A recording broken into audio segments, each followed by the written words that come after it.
하나님 말씀입니다. 누가복음 3장 1절에서 14절의 말씀입니다.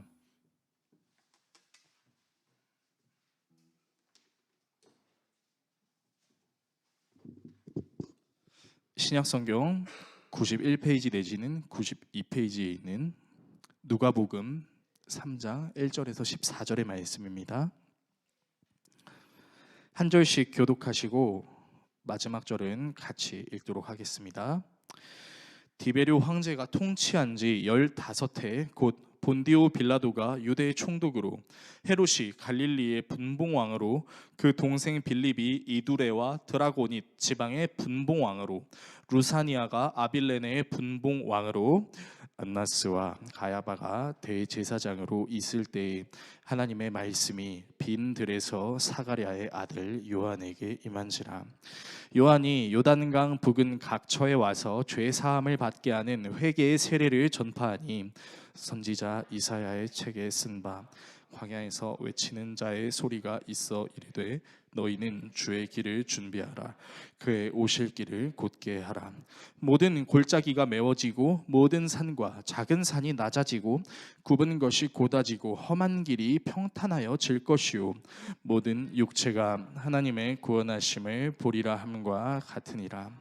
요한이 세례 받으러 나오는 무리에게 이르되, 독사의 자식들아, 누가 너희에게 일러 장차 올 진노를 피하라 하더냐. 그러므로 회개에 합당한 열매를 맺고 속으로 아브라함이 우리 조상이라 말하지 말라. 내가 너희에게 이르노니 하나님이 능히 이 돌들로도 아브라함의 자손이 되게 하시리라. 이미 도끼가 나무 뿌리에 놓였으니 좋은 열매 맺지 아니하는 나무마다 찍혀 불에 던져지리라. 무리가 물어 이르되, 그러면 우리가 무엇을 하리이까? 대답하여 이르되, 옷 2벌 있는 자는 옷 없는 자에게 나눠줄 것이요, 먹을 것이 있는 자도 그렇게 할 것이니라 하고, 세리들도 세례를 받고자 하여 와서 이르되, 선생이여, 우리는 무엇을 하리이까 하매, 이르되 부과된 것 외에는 거두지 말라 하고, 군인들도 물어 이르되 우리는 무엇을 하리이까 하매, 이르되 사람에게서 강탈하지 말며 거짓으로 고발하지 말고 그녀를 족한 줄로 알라 하니라. 아멘. 오늘 여러분과 함께 예수님의 일생 7번째 시간 세례의 의미라는 주제로 하나님의 말씀 나누도록 하겠습니다. 네, 오늘도 주님이 부활하신 날을 기념하는 이 주일에 오신 여러분 축복하는 마음으로 우리 옆 사람한테 이렇게 인사하면서 설교를 좀 나누는 시간을 가졌으면 좋겠습니다. 따라해 주시겠습니까? 당신은 그리스도인입니다. 시작. 당신은 그리스도인입니다. 자, 양옆에 앞뒤 사람을 바라보며 다시 한번 인사하시겠습니다. 당신은 그리스도인입니다. 시작. 그리스도인입니다. 네, 여러분 그리스도인이에요. 근데 그리스도인이라는 게 무슨 의미인지 대략적으로는 알고 계실 겁니다. 하지만 대략적으로 아는 것을 넘어서 우리는 보다 좀 더 진실된, 보다 좀 더 중요한 그리스도인이라는 내용을 좀 살펴볼 필요가 있어요. 우리는 주일에 항상 이제 예수님의 일생을 시간 순서대로 다뤄오고 있습니다. 이제 어제 이 예수님의 연대기 그 도표를 완성을 했어요. 그래서 이제 공지 톡방과 또 여러분들 개별적으로 제가 예수님의 일생 연대기를 좀 나눠드리려고 합니다. 그래서 앞으로 주일 설교로 우리가 함께 나눌 때는 이 예수님의 일생 시간 순서에 대한 말씀을 미리 읽어 오셔서 미리 읽은 상태에서 함께 하나님 말씀을 나누면 참 좋을 것 같아요. 네, 이제 설교를 시작하도록 하겠습니다. 저에게는 2개의 반지가 있습니다. 지금 제 손가락에도 4번째 손가락에 2개의 반지가 끼어져 있는데요. 하나는 아내랑 연애를 할 때 꼈던 커플링입니다. 그리고 또 하나는 아내랑 결혼할 때 맞췄던 결혼 반지입니다. 저는 이 2개의 반지를 항상 끼고 다닙니다. 이 금빛이 이뻐서 반지가 좀 괜찮은 것 같아서 액세서리용으로 끼고 다니는 건 아닙니다. 이 반지를 끼므로써 저에게는 어떤 이미지가 생겨나냐면은, 저는 결혼한 사람이다라는 이미지가 생겨나기 때문입니다. 즉 반지는 저에게 있어서 결혼의 상징이에요. 반지를 끼고 다니는 동안은 제가 사역하면서 한 번도 성도님들한테 이런 질문을 들어본 적은 없었던 것 같아요. 목사님 혹시 결혼하셨어요? 이런 질문을 제가 들어본 적은 한 번도 없었습니다. 왜냐하면요, 성도님들한테 인사할 때도 의도적으로 제가 이렇게 손가락을 보여드릴 때가 있거든요. 저는 결혼한 사람입니다. 그래서 저한테 중매를 제안하시는 성도님들은 아무도 없었고, 소개팅을 제안해준 청년들도 아무도 없었습니다. 아쉬워서 이런 말 하는 건 아닙니다. 네. 그러니까 반지를 낄 때마다 저는 항상 생각을 하게 돼요. 무슨 생각을 하게 되냐면, 반지를 끼면서 나에게는 아내가 있고 사랑하는 아들이 있다. 사랑하는 아내의 남편으로서, 그리고 사랑하는 아들의 아버지로서 오늘을 살아가야 된다라는 책임감을 느낍니다. 그리고 그 책임감은 저에게 있어서 오늘 하루를 살아갈 수 있는 원동력을 제공하기도 해요. 이렇듯 되게 조그만 금조각처럼 보이지만, 이 조그만 금조각이 저에게 있어서 저의 정체성을 증명해주는 아주 소중한 물건이기도 합니다. 그렇다면 여러분, 예수 그리스도를 믿는 저와 여러분들에게 있어 우리는 그리스도인입니다 라고 말할 수 있는 이 상징으로 존재하는 것이 무엇일까요? 여러분들이 그리스도인이라는 것을 증명할 수 있는 건, 여러분들이 그리스도인이라는 것을 드러낼 수 있는 것이 무엇이 있을까요? 손에 쥐고 있는 성경책일까요? 아니면 지금 여러분들이 하고 계신 주일에 예배 나오는, 혹은 새벽 기도를, 혹은 공예배를, 여러분들의 개인의 기도의 자리에서 기도하는 종교 행위가 있을 때 여러분들이 그리스도인이라는 것이 증명될까요? 물론 그런 것들이 여러분들이 그리스도인임을 드러내는 도구로 존재할 수 있긴 하지만, 가장 중요한 상징은요, 여러분이 세례를 받았다는 것입니다. 세례를 받음으로써 내가 진정한 그리스도인이 되었다라고 말할 수 있는 것이죠. 그렇다면 세례의 의미가 무엇일까요? 오늘날 여러 교회들에서 행해지고 있는 이 세례의 의미를 간단하게 말씀드리자면, 예수님은 나의 구원자이십니다. 즉, 예수를 주로 고백하고 믿고 있는 그 사람들이 예수님과 함께 그 죄에 대해서 죽고 예수님과 더불어서 다시 태어남으로, 예수님과 연합함으로 나는 완전히 새로운 피조물이 되었다라는 것, 이것이 세례의 의미입니다. 로마서 6장 3절에서 5절에 이 말씀이 좀 기록되어 있는데, 오늘은 우리가 좀 성경책을 펼쳐보면서 이 말씀을 살펴봤으면 좋겠습니다. 성경책을 가지고 계신 분은 로마서 6장 3절에서 5절을, 그리고 오늘 피치 못해 성경을 가지고 오지 못하신 분은 핸드폰 어플을 통해서 보셔도 상관없습니다. 오늘은 제가 좀 의도적으로 여러분들이랑 성경을 보고 싶어서 이렇게 진행하는 바를 염두에 두시고요. 로마서 6장 3절에서 5절입니다. 다 찾으신 줄로 알고 우리 천천히 한번 읽어보겠습니다. 함께 읽습니다. 세례를 받아 그리스도 예수와 하나가 된 우리는 모두 세례를 받을 때에 그와 함께 죽었다는 것을 여러분은 알지 못합니까? 죄송해요. 제가 새 번역본으로 준비했네요. 여러분들은 눈으로 읽으시고 제가 읽겠습니다. 그러므로 우리는 세례를 통하여 그의 죽으심과 연합함으로써 그와 함께 묻혔던 것입니다. 그것은 그리스도께서 아버지의 영광으로 말미암아 죽은 사람들 가운데서 살아나신 것과 같이 우리도 또한 새 생명 안에서 살아가기 위함입니다. 우리가 그의 죽으심과 같은 죽음을 죽어서 그와 연합하는 사람이 되었으면 우리는 부활에 있어서도 또한 그와 연합하는 사람이 될 것입니다. 자, 내용이 뭡니까? 세례라는 것은 예수 그리스도와 하나가 되었다는 것을 의미하는데, 무엇이 하나가 되었냐? 그의 죽으심과 더불어 나 또한 죽었고 그의 부활하심과 더불어 나 또한 부활하였다라는 것을 뜻합니다. 예수님과 하나가 되어서 우리의 죄의 문제가 해결되고 예수님과 하나가 됨으로써 영원한 생명을 갖게 되었다라는 것을 표하는 것이 뭐라고요? 세례라고요. 이와 같이 예수 그리스도의 온전한 연합을 위해서 우리가 세례를 받았어요. 근데 사실 이 세례 받은 것은 예수님께서 하늘로 올라가시기 직전에 제자들에게 명령해 준 내용과 같습니다. 우리가 너무나 잘 알고 있는 말씀이죠. 마태복음 28장 19절의 말씀, 무슨 말씀입니까? 그러므로 너희는 가서 모든 민족에게 뭘 주라고요? 아버지와 아들과 성령의 이름으로 세례를 베풀라고 했습니다. 그러니까 이렇게 세례라는 것은 우리로 하여금 우리는 그리스도인이에요, 우리는 그리스도 공동체예요 라는 것을 상징하는 굉장히 중요한 내용이며 필요한 과정이에요. 그리고 신약 성경에서 이 세례라는 단어가 쓰임 쓰여지고 있는 상황이 바로 이 세례 요한의 장면입니다. 마태와 마가와 누가에 정확하게 기록이 되어 있습니다. 자, 그러면 우리는 이 신약 성경에서 세례 요한이 처음으로 세례라는 단어를 쓰고 있는데 여기에 대해서 한 가지 의문을 가질 수 있어요. 어떤 의문이냐? 그러면 세례라는 것은 세례 요한이 처음 실행한 것인가? 라는 질문을 해볼 수 있습니다. 이 문제를, 이 궁금증을 우리가 풀어야만 오늘 본문이 우리에게 주고자 하는 세례가 무엇인지를 알 수 있습니다. 그래서 좀 더 깊게 세례에 대해서 좀 살펴보겠습니다. 자, 세례의 형태 어떤 형태입니까? 여러분들이 너무나 잘 알고 계시는 것처럼 물로 씻는 행위예요. 우리 교단은 이제 물을 어느 정도 해가지고 이제 머리에 얹는 수준으로 하지만 침례 교단은 완전히 몸을 침수를 시켜버립니다. 여러 가지 다양한 모습들이 있는데 이 행위들의 의미는 물로 씻는다라는 것을 의미하는 거죠. 소위 깨끗함을 취하라라는 것을 의미합니다. 그런데 하나님께서 신약 시대에만 깨끗함을 취하라라고 말씀하시지 않으셨어요. 언제에도 말씀하셨냐? 구약 시대 때도 깨끗하게 씻으라라는 명령을 내리셨었습니다. 언제였냐면 구약 시대 때는 제사장들이 있었죠. 그 제사장들이 제사를 주관했습니다. 근데 이 제사장들이 제사를 주관하기 전에 항상 하는 행위가 있었는데 그게 뭐냐면 물두멍에서 자신의 몸을 씻는 거였어요.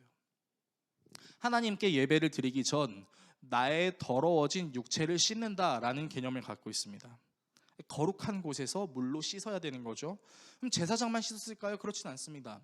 일반 백성들도 부정한 몸의 상태가 되었을 때 하나님의 율법은 분명하게 그들이 물로 씻어야 된다라고 명령하셨어요. 물로 씻어도 돼, 안 씻어도 되고가 아니라 무조건 씻어야 되라고 말씀하셨던 겁니다. 그러니까 이 깨끗하게 씻는다라는 것은 신약 시대에만 있는 것이 아니라 구약 시대 때도 분명히 존재했었어요. 예배를 집례하는 제사장 그리고 부정한 사람들, 이 모든 사람들이 몸을 깨끗하게 씻어야 되는 일이 있었습니다. 이렇게 깨끗하게 씻는 개념이 이후에 유대인들을 넘어서 이방인들에게도 적용이 되는데요. 여러분, 지금 우리는 기독교를 믿고 있지만 예수 그리스도를 인정하지 않는 사람들이 믿는 종교를 우리는 유대교라고 이야기합니다. 근데 이 유대교를 믿고 싶어하는 이방인들이 당시에도 있었어요. 그러니까 유대인들이 자기가 믿고 있는 그 유대교를 믿으면서 이방인들이 저도 하나님을 믿고 싶어요 라고 고백할 때 행하는 절차들이 있었는데 첫 번째가 뭐였냐면 할례였습니다. 너도 하나님을 믿기 원합니까? 당신도 하나님을 믿기 원합니까? 그러면 할례를 행해야 됩니다. 여러분이 너무나 잘 아시는 것처럼 생식기의 포피, 남자의 생식기 포피를 벗겨내는 그 할례 행위를 하고 이 할례 행위를 해서 이 다친 부분이 회복이 되면 했던 행위가 뭐냐면요, 침례였어요. 이방인들도 하나님을 믿기 위해서 거쳐야 되는 절차 중에 할례가 있었고 뭐가 있었냐면 침례가 있었습니다. 완전히 몸을 물에 담가서 깨끗하게 씻어낸다라는 의미를 갖고 있는 거예요.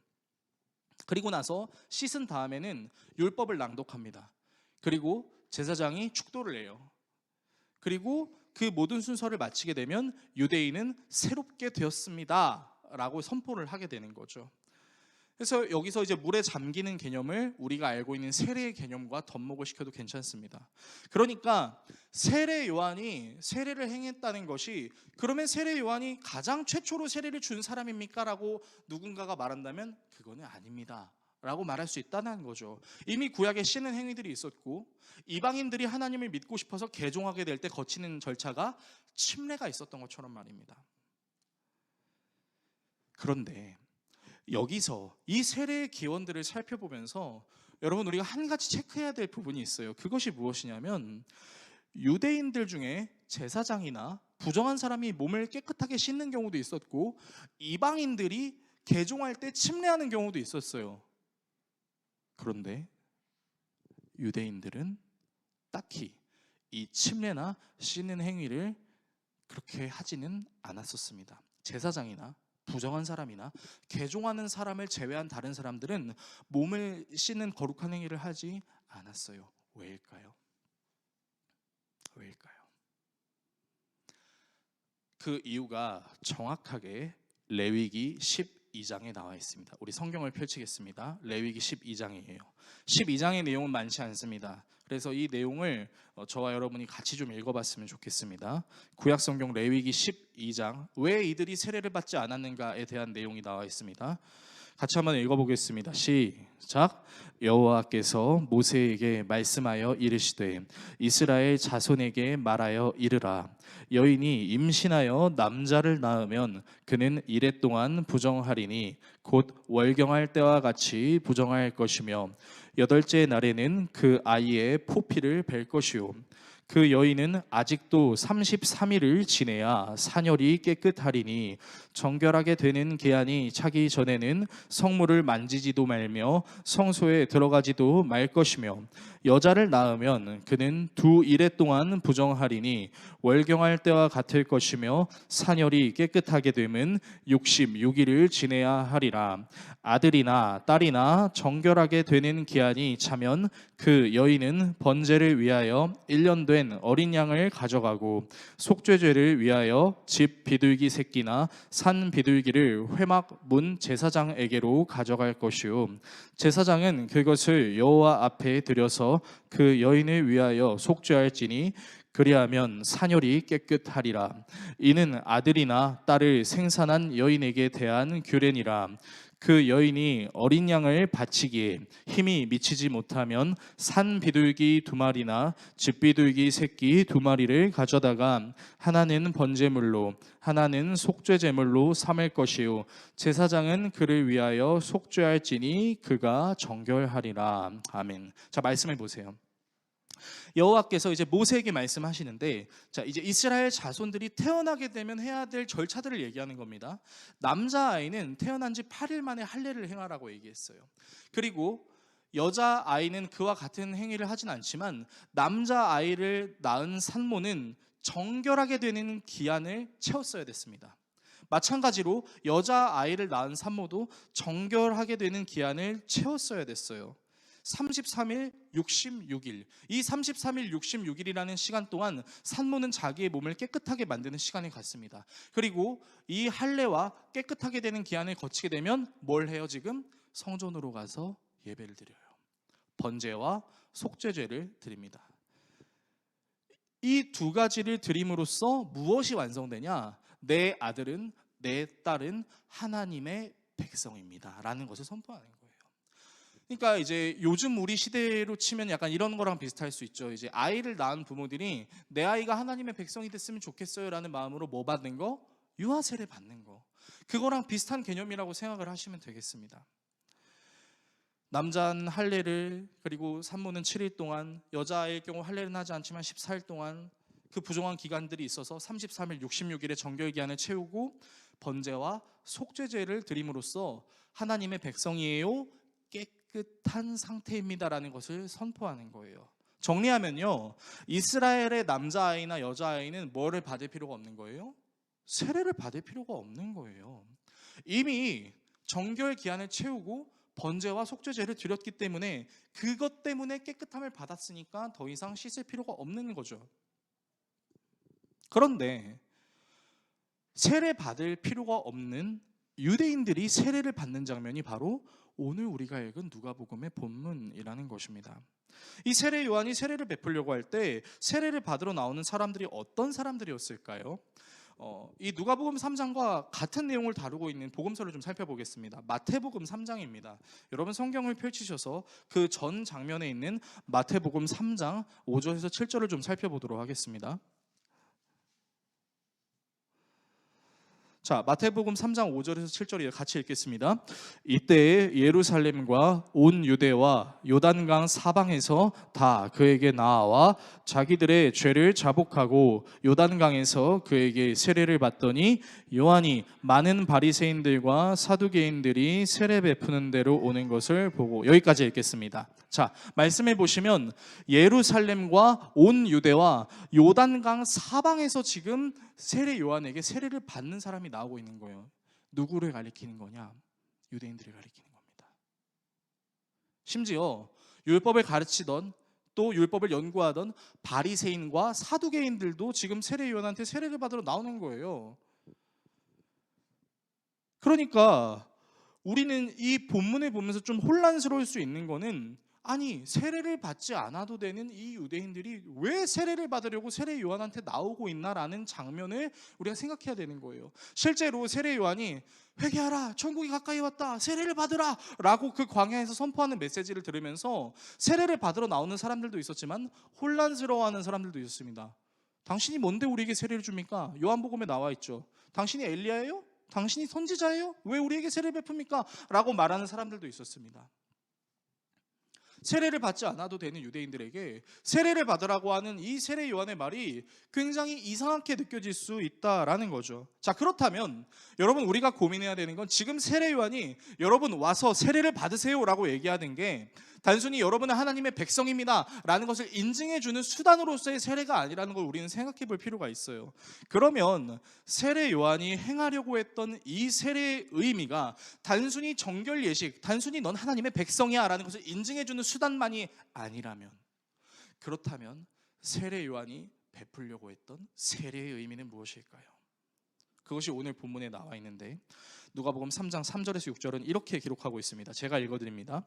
요한이 요단강 부근 각처에 와서 죄 사함을 받게 하는 회개의 세례를 전파하니 선지자 이사야의 책에 쓴 바 광야에서 외치는 자의 소리가 있어 이르되 너희는 주의 길을 준비하라, 그의 오실 길을 곧게 하라. 모든 골짜기가 메워지고 모든 산과 작은 산이 낮아지고 굽은 것이 곧아지고 험한 길이 평탄하여질 것이요 모든 육체가 하나님의 구원하심을 보리라 함과 같으니라. 자, 여기서 세례 요한이 세례를 베푸는 것의 의미가 두 가지가 나옵니다. 첫 번째가 뭡니까?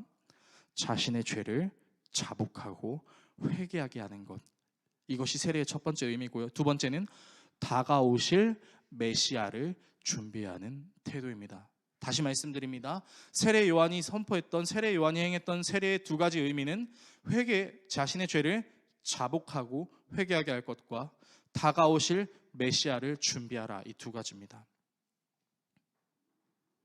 그러니까 예수님이 계셨었을 당시 유대인들이 세례를 받지 않았다고 제가 말씀드렸죠. 오히려 이방인들 중에서 유대교로 개종하는 사람들이 받았던 게 세례였어요. 그러니까 사실 유대인들은 스스로 세례를 받을 필요가 없다라고 생각했어요. 왜요? 이미 자기는 태어났을 때부터 할례를 받았으니까, 내 부모가 정결 예식을 거쳤고 번제와 속죄제를 드렸기 때문에 나는 하나님의 백성인 것이 이미 드러났는데 굳이 내가 세례를 받을 필요가 있나? 라는 생각을 갖고 있기도 했습니다. 바리새인과 사두개인들이 이 요한에게 세례를 받으러 온다고 했을 때 그들의 마음속에 이러한 마음이 없었을까요? 아니 네가 뭔데 세례를 베풀려고 하지? 네가 뭔데 하나님의 율법을 이상하게 적용하려고 하는 거지? 라는 의구심을 갖고 온 사람들도 분명히 있었습니다. 그래서 세례 요한은 그 바리새인과 사두개인들에게 이렇게 이야기합니다. 오늘 본문에는 나와 있지 않지만요, 마태복음 3장 7절에서 9절에 이렇게 얘기합니다. 제가 읽어드릴게요. 요한이 세례받으러 나오는 무리에게 이르되, 바리새인과 사두개인들입니다. 독사의 자식들아, 누가 너희에게 일러 장차 올 진노를 피하라 하더냐? 그러므로 회개에 합당한 열매를 맺고 속으로 아브라함이 우리 조상이라 말하지 마라. 내가 너희에게 이르노니 하나님이 능히 이 돌들로도 아브라함의 자손이 되게 하시리라. 이미 도끼가 나무 뿌리에 놓여 있으니 좋은 열매 맺지 아니하는 나무마다 찍혀 불에 던져지리라. 굉장히 무섭게 말씀하십니다. 바리새인과 사두개인들이 이렇게 뭐라고 말씀하세요? 독사의 자식들이래요. 여러분, 독사는 사람을 이롭게 하는 동물입니까? 아니면 해치는 동물입니까? 해치는 동물이죠. 지금 이 세례 요한이 바리새인과 사두개인들을 가리켜 뭐라고 얘기하고 있는 거냐면, 너네 왜 하나님의 말씀으로 그 사람들을 살리지 못하고 상하게 하고 해치게 하니? 이 독사의 자식들아, 이렇게 얘기를 하고 있는 거예요. 당시에 바리새인들과 사두개인들이 정말 열심히 연구하고 정말 열심히 율법을 믿는 믿음이 있었습니다. 근데 그 동기가 하나님께서 기뻐하실 만한 동기가 아니었죠. 바리새인들은 자신이 드리는 11조를 사람들이 드리는 11조가 비교했었습니다. 그들은 늘 회당의 높은 자리에 앉으려고 했습니다. 사두개인들은 하나님께서 예수 그리스도께서 부활하신다는 사실을 부인했던 종자들이었어요. 그러니까 이들이 하나님의 말씀을 연구한다고, 이들이 하나님의 말씀을 믿는다고 하면서도 하나님의 말씀을 바르게 가르치지 않고 자신의 유익으로 사용하는 이 바리새인과 사두개인들에게 회개에 합당한 열매를 맺어야 된다. 너희들이 하나님의 백성이라는 선민사상? 그거 쓸모없는 거야. 너희들만 하나님의 백성일 것 같아? 지금 여기 있는 돌들도 하나님이 마음만 먹으시면 다 하나님의 자녀로 삼을 수 있어. 너희들 기억해. 지금 너희들은 찍혀서 없어질 나무의 상황이라는 것을 기억해. 도끼가 바로 앞에 있는 상황이야 라고 세례 요한이 말하고 있는 상황이에요. 자, 그러니까 바리새인과 사두개인들에게 이렇게 독하게 말하고 있는 세례 요한의 모습을 보면서 그 광경 속에 있었던 여러 무리들이 세례 요한한테 질문합니다. 자, 그러면 우리가 뭘 해야 됩니까? 무리들이 물어보기 시작하고 또 세리들이 물어보고 그리고 그 세리들을 관장하던 군인들한테 물어봐요. 그래서 세례 요한은 이렇게 답합니다. 옷이 두 벌 있는 자들에게는 없는 자들에게 나눠줘라. 부가 된 거 외에는 거두지 마라. 사람을 강탈하지 말고 거짓으로 고발하지 마라. 그렇게 얘기합니다. 자, 근데 여기서 우리가 또 살펴볼 것이 있어요. 여러분, 옷 두 벌 있는 자가 나눠주라는 얘기는요, 이제 우리가 내가 입을 옷 하나 입고 또 입을 여벌의 옷이 있으니까 그 여벌의 옷을 나눠줘라라고 이해할 수 있는데요, 지금 세례 요한이 말하고 있는 건 그게 아닙니다. 당시 유대인들은 옷을 어떻게 입었냐면, 저도 이제 정장 마이와 셔츠와 또 그 안에 이제 속옷을 입고 있겠지만, 이제 유대인들은 딱 두 옷이 있었어요. 속옷이 있고 겉옷이 있었습니다. 근데 놀라운 사실은, 여러분, 우리 속옷을 바깥으로 내서 입을 수 있나요? 네, 없죠. 우리는 속옷을 바깥에 내서 입을 수 없어요. 속옷은 속옷으로 입어요. 근데 유대인들은 어떻게 입었냐면요, 겉옷이 없는 경우에는 속옷이 겉옷이 되기도 했습니다. 네, 여러분들이 이제 그 유대인들의 그 그림들을 보게 되면 이렇게 막 몸에 두르고 있잖아요. 그런 것들이 이제 겉과 속이 비슷한 형태로 되어 있었던 거예요. 그러니까 유대인들은 기본적으로 두 개의 옷을 입어요. 어떤 옷? 겉옷과 속옷. 근데 이 속옷과 겉옷이 구분이 된다 안 된다? 급한 경우에는 속옷을 겉옷으로 입어도 된다. 이 말은 무슨 의미냐면, 너희들이 여유가 될 때 그때 사람들을 도와라고 얘기하는 게 아니라, 너희들이 여유가 되던 되지 않건 너희들과 함께하는 사람을 도울 수 있어야 되라고 얘기하는 겁니다. 우리는 흔히 착각하죠. 내가 어느 정도 여유가 있을 때 누군가를 도울 수 있다. 물론 그게 다 틀렸다라고는 말할 수 없겠지만, 여러분, 우리가 누군가를 돕는 개념에 있어서는요, 나한테 여유가 있어야만 도와주는 게 아니라 그를 정말 도와주고 싶은 마음이 간절해서 내 수중의 일부를 떼서 도와줄 수 있는 경우도 분명히 있습니다. 지금 세례 요한이 뭘 얘기하는 거예요? 그렇게 도우라고 얘기하고 있는 거예요. 부가 된 것 외에는 거두지 말라라고 세리한테 이야기한 건 뭐예요? 당신의 본업에 충실하라는 거죠. 너의 일을 대충 하지 말라. 너의 일을 제대로 해라. 거짓으로 고발하지 말고 받은 급료대로 족한 줄 알라. 뭡니까? 내게 주어진 것에 만족하며 거짓을 일삼아서 너의 탐심을 이루려고 하지 마라 라고 이야기하고 있는 겁니다. 근데 여러분, 왜 세례 요한이 지금 이렇게 얘기하고 있는 걸까요? 나누어. 여유가 있을 때만 나누는 게 아니라 진심을 다해 나누어. 네가 맡겨진 것에 최선을 다해. 사기치지 마. 거짓말하지 마. 지금 세례 요한이 이 얘기 왜 하고 있는 거예요? 이때 당시 유대인들이 이런 모습을 갖고 있었기 때문에 이런 얘기를 하고 있는 겁니다. 여러분, 사실 우리가 지금 누가복음 3장의 본문을 읽고 있는데, 이 누가복음 3장의 1절과 2절에는 이때 당시 이스라엘의 상태가 어떠했는지를 가르쳐주고 있는 내용이 있는데요, 여러분 말씀해 보시면요, 3장 1절에는 이 이스라엘을 다스리고 있는 자들이 누구였는지가 나옵니다. 여기서 유대인들이 있나요? 아무도 없어요. 로마의 황제가 있죠. 그 황제가 고용했던 분봉왕들이 있습니다. 그러니까 지금 이스라엘은 전적으로 자기 스스로를 다스릴 수가 없는 상황이에요. 로마의 속국으로 완전히 지배를 받고 있는 상황이죠. 근데 2절을 보시게 되면은 재밌는 본문이 있는데, 안나스와 가야바가 대제사장으로 있을 때라는 문장이 있습니다. 여러분, 당시에 대제사장은 몇 명이어야 되냐면요, 한 명이어야 됐어요. 여러 제사장들은 있지만 지성소로 들어갈 수 있는 제사장은 딱 한 명, 대제사장뿐이었습니다. 자, 근데 성경은 지금 뭐라고 얘기하고 있어요? 대제사장이 안나스와 가야바가 있다라고 이야기합니다. 안나스와 가야바는 어떤 사이였냐면, 안나스는 장인이었어요. 가야바는 사위였습니다.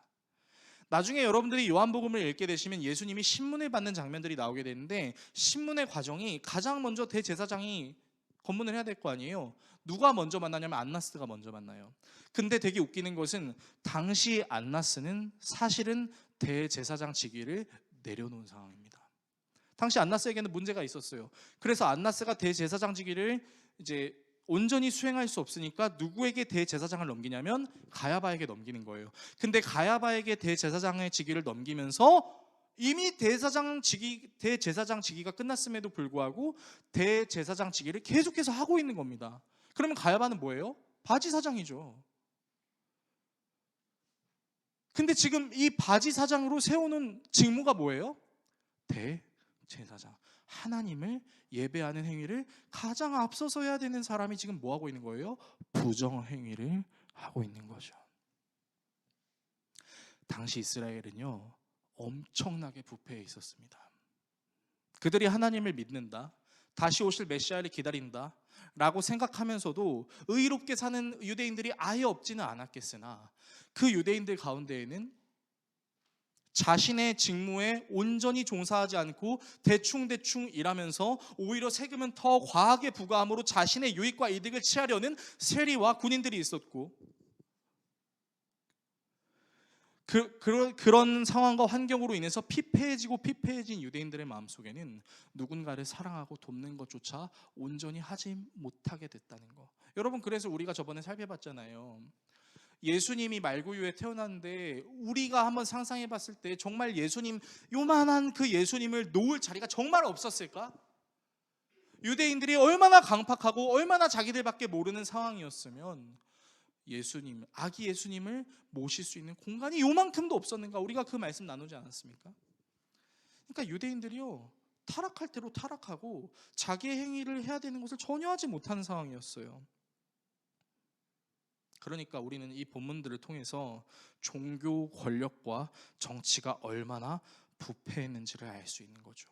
그리고 너무 씁쓸하게 이 모습은 유대인들에게만 볼 수 있는 것이 아니라 지금 우리가 살고 있는 이 시대에서도 볼 수 있다는 것, 그것이 우리에게 너무나도 씁쓸함을 안겨주는 것이죠. 그렇다면 여러분, 오늘 본문을 우리에게 어떻게 적용해야 될까요? 저는 여러분들에게 두 가지를 좀 말씀드리고 싶습니다. 먼저는요, 여러분은 왜 세례를 받았는가를 생각해 봐야 됩니다. 솔직하게 말씀드릴게요. 저도 모태신앙입니다. 사실은 못된 신앙입니다. 하나님의 하자도 모르고 예수님의 애자도 모르고 그냥 아버지 어머니가 좀 약간 강제적으로 교회를 보내시는 그런 집안에 제가 태어났었어요. 그래서 이제 어머니 아버지께서 그러시는 겁니다. 재성아, 너 이제 입교 받아야 돼. 입교가 뭐예요? 그래서 이제 네가 세례 교인이라는 것을 네 입으로 선포하는 거야. 나 아직 하나님 잘 모르겠는데 그냥 받아 임마. 나중에 시간 되면 네가 깨닫게 되고 알게 될 거야. 저는요, 저의 의지와 관계없이 세례를 받았었습니다. 이후 시간이 지나서 이제 유아 세례를 받는 친구들이 입교를 하는 것처럼, 그리고 학습을 받은 친구들이 세례를 받는 것처럼 그냥 때가 됐으니까 너 입교 받아야지, 세례 받아야지, 그렇게 저는 얘기를 들어서 제가 가지고 있는 세례의 의미가 무엇인지에 대해서 저는 알지도 못해서, 솔직히 말해서 세례에 대한 큰 궁금증도 없는 상태에서 저는 세례를 받았었어요. 부모님이 받으라고 하니까 받았던 거죠. 그런데 성경을 읽기 시작하고 예수 그리스도를 구주로 믿는 믿음을 갖게 되면서 제가 처음으로 하나님 앞에서 고백하게 된 게 있었어요. 그게 뭔지 아십니까? 아마 여러분들 다 똑같이 고백했을 거예요. 저는 죄인입니다.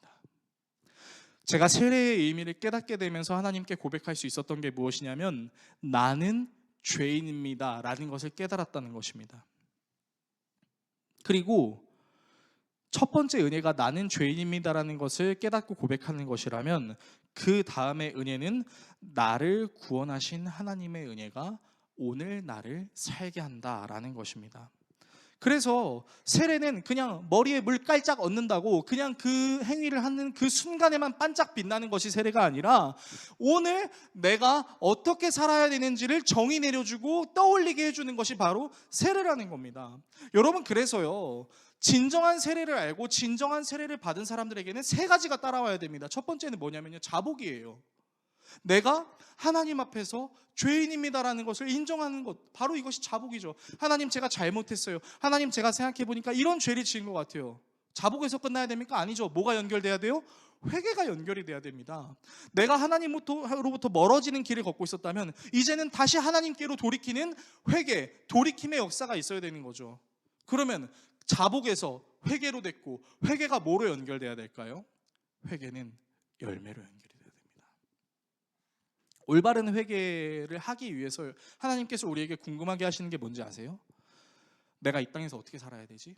나를 부르신 그 직장에서 내가 어떻게 살아야 되지? 내가 속해 있는 이 상황과 환경에서 내가 어떻게 살아야 되지? 라는 분명한 고민과 그로 인한 열매예요. 그래서 세례 요한이 회개하라, 천국이 가까이 왔다 라고 하면서 뭐라고 합니까? 회개에 합당한 뭐를 맺으라고요? 열매를 맺으라고요. 여러분, 교회가 교회다움을 잃어가고 교회가 무너지는 현상들이 이 세상이 악해서일까요? 물론 세상이 악해서일 수도 있습니다. 점점 세상이 악해져가지고 여러분들 핸드폰으로 뉴스 보시면 아니 어떻게 이런 일들이 이 세상에 일어날 수가 있어라는 거 되게 많이 겪으시죠. 근데 반대로 생각하면요, 교회가 무너진 이유는요, 교회가 교회답지 않기 때문입니다. 교회가 교회답지 않다라는 것은 다시 말해 교회가 순기능을 잃어버리는 것이고요. 그러면 우리가 깨달아야 되는 교회의 순기능이 뭐예요? 교회의 순기능은요, 모든 사람이 하나님께로 돌아오게 하는 것. 여러분, 이것이 교회의 순기능이에요. 우리는 굉장히 착각을 많이 하고 있어요. 힘들고 어려울 때 나를 도와주시는 주님, 나를 일으켜 세워주신 주님 좋습니다. 그게 저는 잘못됐다라고 말하고 싶은 게 아니에요. 근데 너무 이쪽에만 치우쳐져 있어요.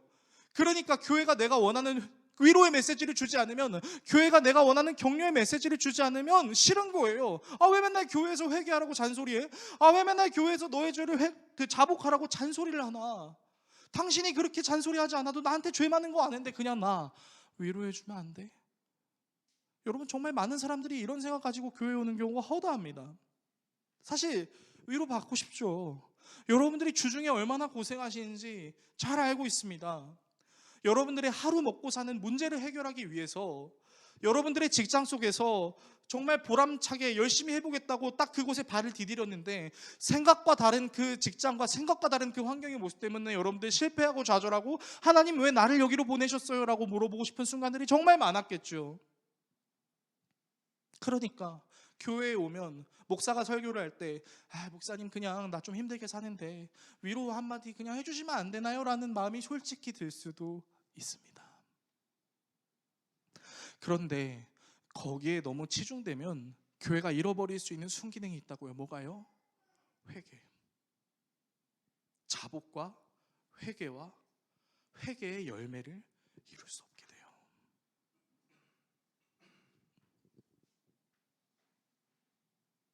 저도 이 회개의 메시지를 계속해서 여러분께 강조하면서 솔직히 불편합니다. 솔직히 이런 설교하고 싶어요.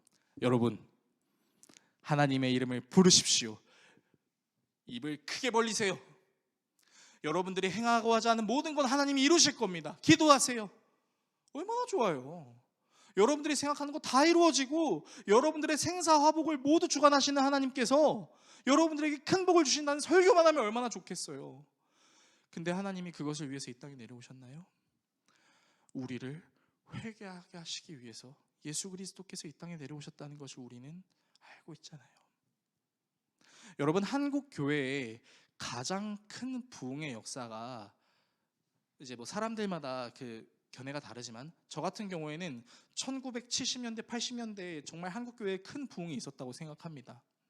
근데 그 1970년대, 80년대에 큰 부흥이 일어날 때 한국 교회 성도들이 외쳤던 내용이 뭔지 아세요?